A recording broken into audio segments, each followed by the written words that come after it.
telling you, 90% of the times, the individual I speak with, they are overqualified. And it's like, so what's the question? What's the concern? And it's them just realizing, you know what, I am the problem because I'm not believing that I'm supposed to be here. Take control of your career and compensation right now.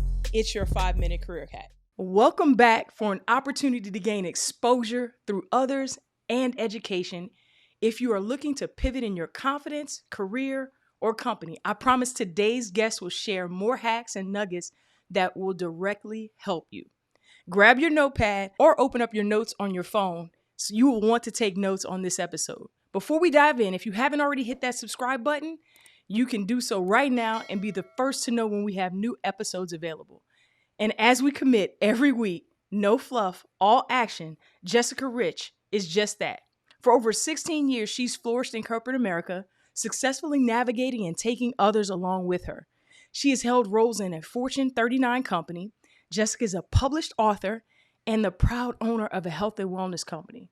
Through this venture, she has empowered countless women to embrace their true potential and become a better version of themselves. Jessica's own transformative experience further solidifies her commitment to her clients. Having naturally shed 85 pounds embarking on her ongoing health and wellness journey, she intimately understands the challenges and triumphs accompanying personal transformation.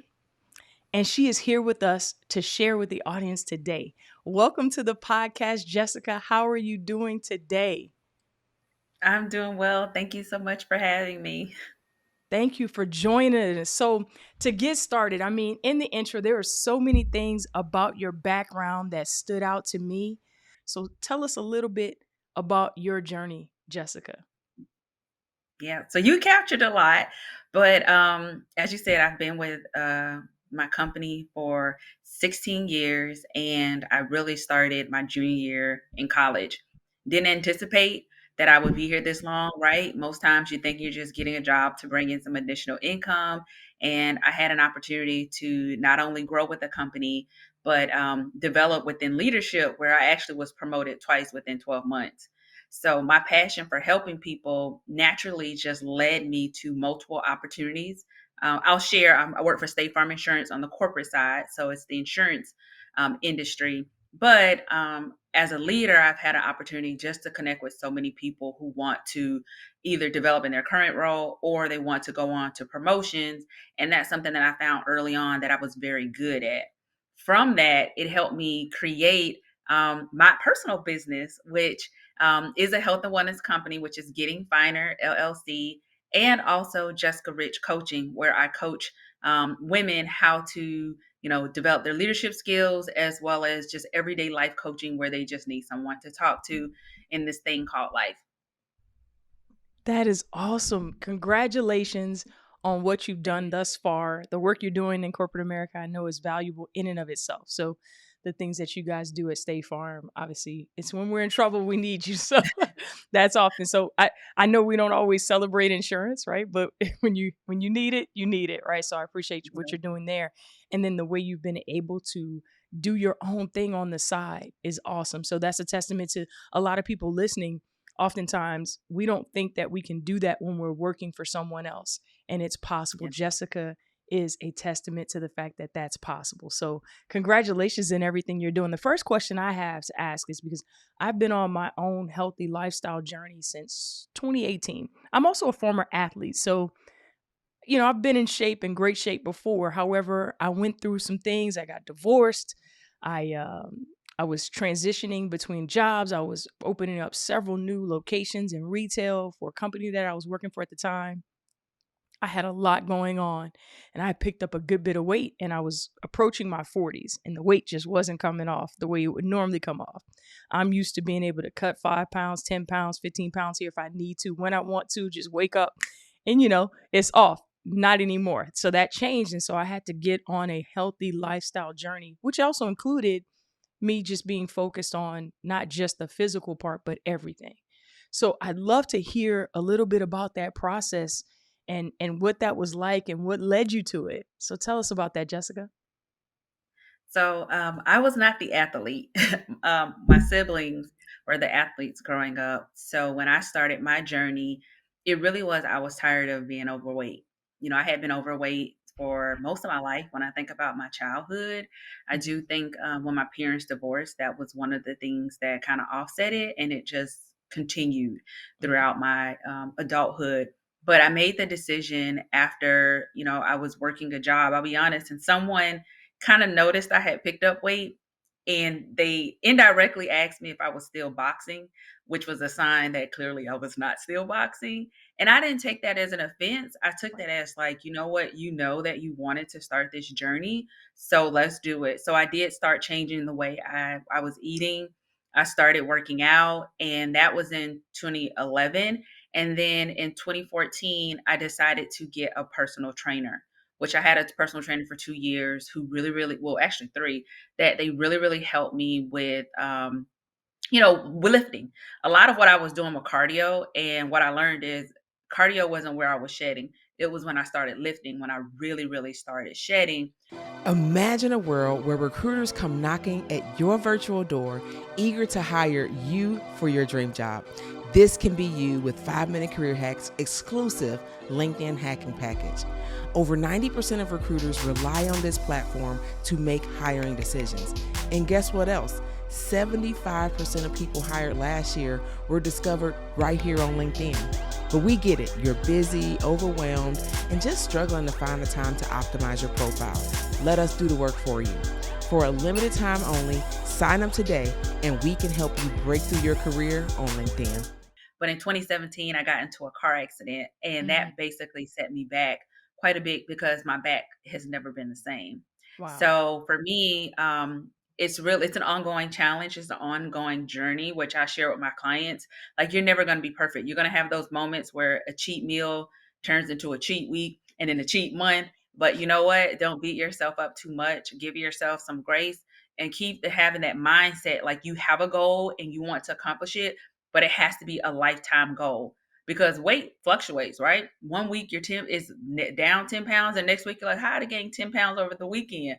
So it's a lifelong journey for some of us because some of us just don't have that ability and metabolism where we're trying to gain weight, we easily gain it. So I really had to stay focused, and I had a very strong support system, which was my trainers.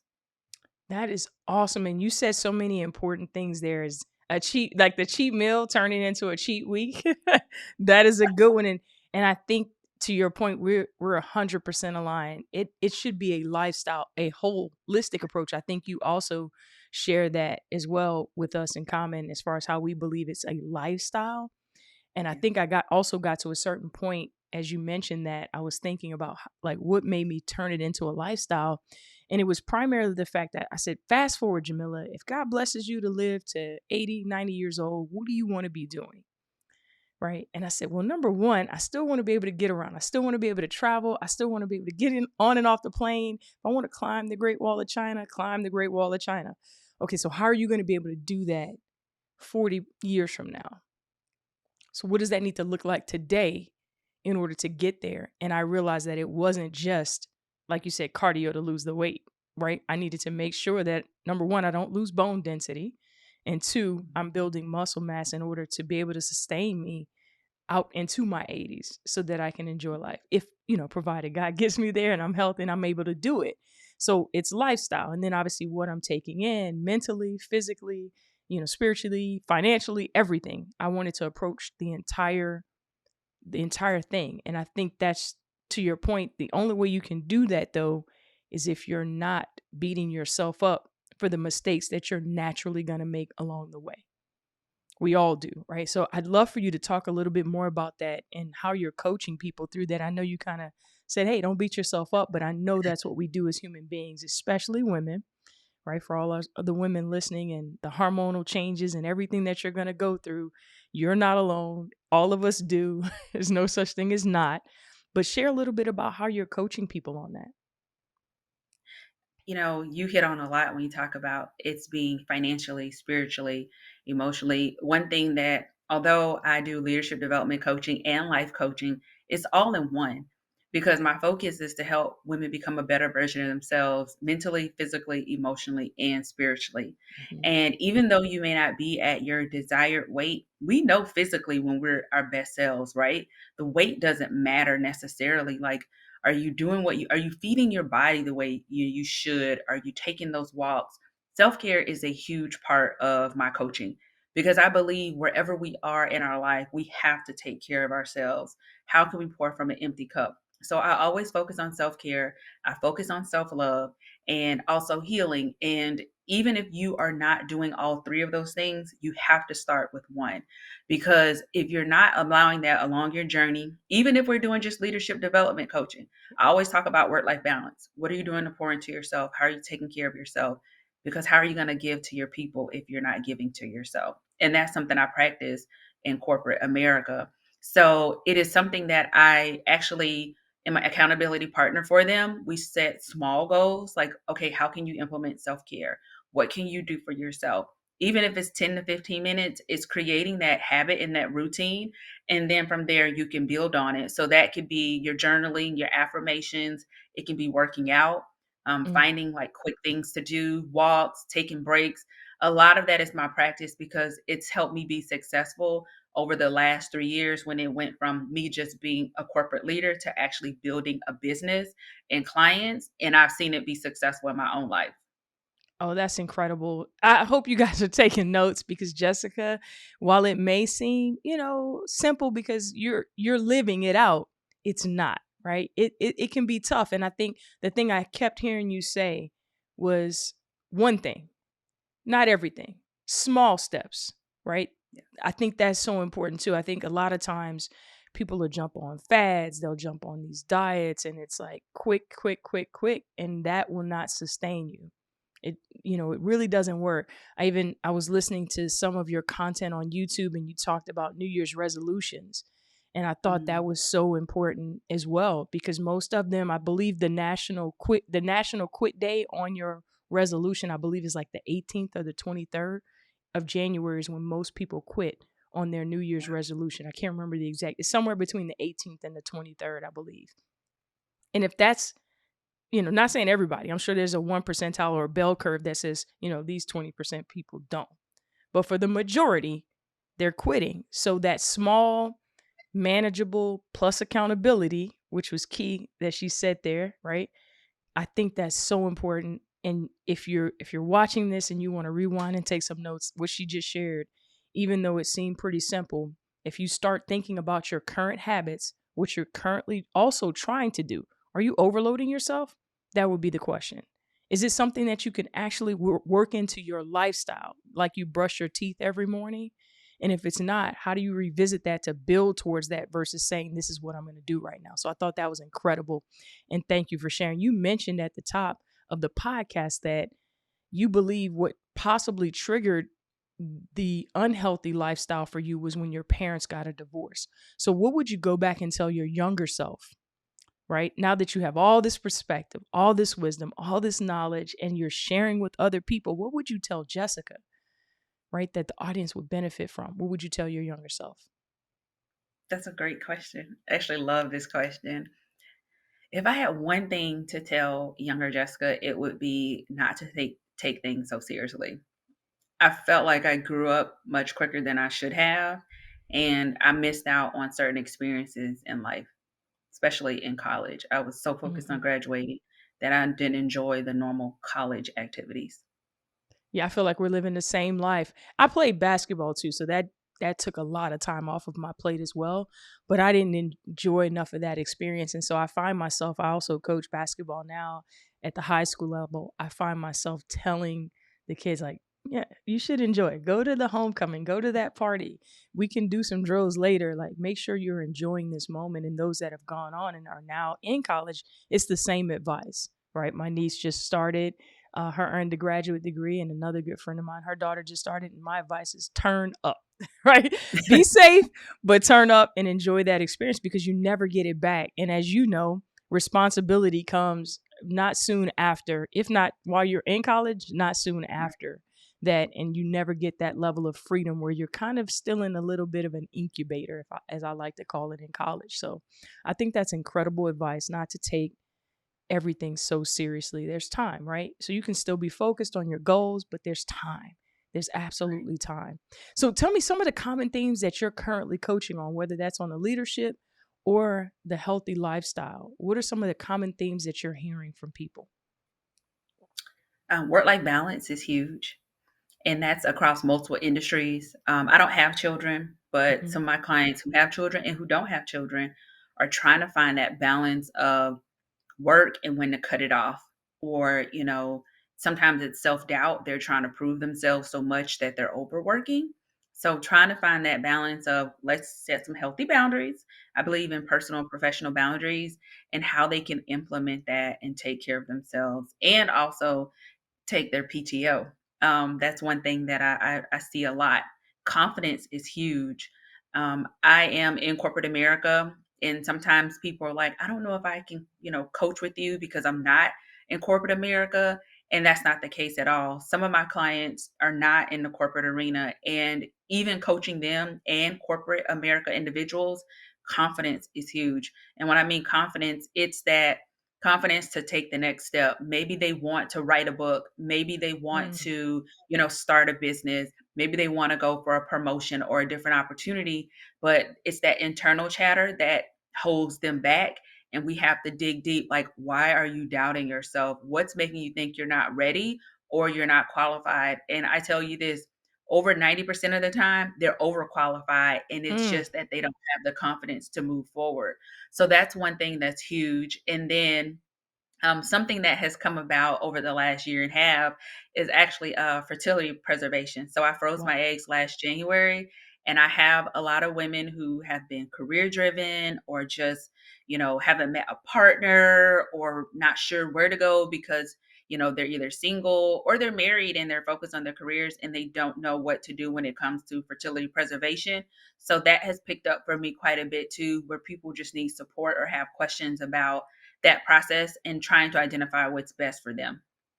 Those are three awesome things from a theme standpoint, and I'm so happy that you shared them, especially around the fertility, because I don't think there's a cookie cutter way to do this. Right? Right. I think we may have been groomed, if you will. Oh, you should go to school, be a doctor or a lawyer, get married, have 2.5 kids, get a dog or a cat, white people, you know the drill. Get a mortgage at this point. You should be driving this type of car, this color interior, like literally scripted. And I Right. don't subscribe to that. I think there's a way for each and every individual and a season for each and every individual. So now that you're sharing and being support for those individuals and going through the process, I think is incredible. So, Thank you you. guys have a resource in Jessica. Be sure to connect with her. We'll leave that in the show notes in the description for this episode so you can connect with her. Maybe there's a community that's going to spawn from that because I know there are so many women that need support and they oftentimes do it in silence, Yes. right? And so I want to make sure I call that out, that there are other people and you're not alone. I think the work life balance piece I'd love to dig into next that you said is a common theme, and then confidence after that. But with work life balance, do you think it is 100% possible to be 50-50? This is something that I've discussed with the co founders, I've discussed with other coaches. And so I'd love to hear your perspective on work life balance. So my response to work-life balance being 50-50, I think would be we go through different seasons. Some seasons you will be able to absolutely maintain 50-50. Some seasons you may have 60 on the personal side and 40 on the work side, especially if there's like peak volumes. And then sometimes work maybe really, really require you to put in some more work. So maybe it's 40%, that you have to give to the personal side and then 60% to work. The goal is to not have it so unbalanced that it is common that you're always giving 30% to your personal life and 70% to work. You have to be able to say, how do I make this a lifelong balance? And there is going to be times where the season and the requirements are just not there. And it's okay for those moments, but you can't make it a trend where you're always overworking yourselves or you're always pouring so much into work that you are basically, beating yourself down. And that's what I see quite a bit. So Can it be 50-50? Yes, it's just not going to be always, but you have to be okay with the fact that when it's supposed to be 50-50, you're doing your part to ensure that you're having that appropriate split and you're not overworking yourselves when it's not necessary. I think that's an incredible answer, and I just say whatever that season is, be present in that season. So that when it needs to shift, right? And so if you're only able to give 30 personal for the next 30 days, there has to be an expiration on that, and be Right. present in that 30%. Otherwise, when the shift happens, it'll be fireworks, explosion, everything's on fire because you weren't present during that period of time. And I think this advice, in my opinion, holds true in relationships as well. I believe everyone goes into relationship thinking it's going to be 50-50, and that's just not possible. And if we think about it logically, whether that's losing a loved one or a challenging situation at work or relocation, which I went through a lot during my marriage. So, whatever that might be in that moment, it's not possible for it to be 50-50. And the Right. roles may change as well. You might not be if you're the woman and you're used to being the person to cook and clean and do all that, that could shift and change. It can Absolutely. happen. You could have the baby and that could shift and change. You've got to be prepared for that by having some open, honest dialogue, whether that's with your partner in life or if that's on your job and they need to also understand. And we like to coach individuals on the front side before you even accept the job to articulate what your balance might look like during different seasons. If that means I've got kids and I've got pickup duty, this window I need protected, but communicating those things so that when it is off the 50-50, you're able to be present in both spaces, including work, the way you need to be so that there's not a distraction. Because giving 70 to work when you only have capacity for about 30 isn't 70%. Yeah. That would be Oh, my, that's and good. I love that you said that and we're aligned. And I think it's so important that we understand that it changes and be open to that change. And it's not always going to look the same. I shared a story and I'll share briefly here about being able to watch my grandfather uh, take care of my grandmother at the end of her life. The last few years, he learned how to cook. Now, if we talk about, a man's man, that was my grandfather. There was no cooking, there was no cleaning, there was no washing clothes. And when I say this man was cooking for his wife, and to be able to see that shift in that last season, I think was a great example for me in my early 20s to see that. And ultimately, I think that's a great example of how things can change and you have to be ready to adapt. So let's dig into, we talked about the work life balance. I want to talk a little bit about the confidence as we begin to wrap up this episode. Talk to me a little bit about the confidence or the lack thereof that you're seeing and how you're helping people mitigate that. So I will say a lot of my clients are mostly from the Black and Brown community, as well as, you said you saw my YouTube. So, like, even, some of the videos that I create, my goal is to really help the Black and Brown community because, like, that's what I'm invested in. And a lot of it is what we're conditioned, Yeah. and some of it is also our parents didn't know or they didn't have always have that confidence, whether that's from, teachers or in a professional arena. Our grandparents didn't have it. So when I dig deep, a lot of the lack of confidence sometimes stems from like past experiences. And they've always been so hard on themselves. Why are you Right. always so hard on yourself? Because we always have to work 2 to 3 times harder, especially Black women. So, a lot of it comes from us inside of our heads because we've told ourselves all our life we're not doing enough. We should be Mm-hmm. doing more. And it rolls into preventing us from really doing some amazing things. Like the person knows they have the content for the book ready. And the question is, I just don't know when to start. Half of the book is written. What do you Already mean? done. Like, what's the next steps? You already saying that you're an awesome poet. You're getting positive feedback, but it's just that internal chatter that I need to do more. I need to consider this. And that's my own personal journey. I think before I became an actual life coach, like I sat on the content for a year Mm. going in my head. And my therapist had to say, like, could you just, like, I just need you to jump. And that's what I needed. So a lot of times it is that we've been conditioned that we're supposed to do more. And we're also sometimes supposed to minimize ourselves, right? Like dim Ooh. your light because you don't want to come across as arrogant or cocky. There's a difference between being arrogant and cocky and tooting your own horn, and sometimes we don't know the difference. I'm telling you, 90% of the times, the individual I speak with, they are overqualified. And it's like, so what's the question? What's the concern? And it's them just realizing, you know what, I am the problem because I'm not believing that I'm supposed to be here. Conditioning, conditioning, conditioning. I like to say we are a product of our education, exposure, and experiences. We don't just wake up, we're not born and all of a sudden we have that fear or that hesitation or that hiccup, if you will, when we're thinking about that confidence to go write the book or publish the book. That might be the case, or start the podcast or go for that promotion. And we think we've got to do more or be more qualified. Like, we're, especially Black women, are the most educated per capita out there. Right. And we're just getting more education on top of more. But at some point, it's got to stop and we got to go do, to your point. And I think the points that you made there, they're so important when it comes to your confidence. But you have to understand. You have to seek to understand how you got here in order to overcome that.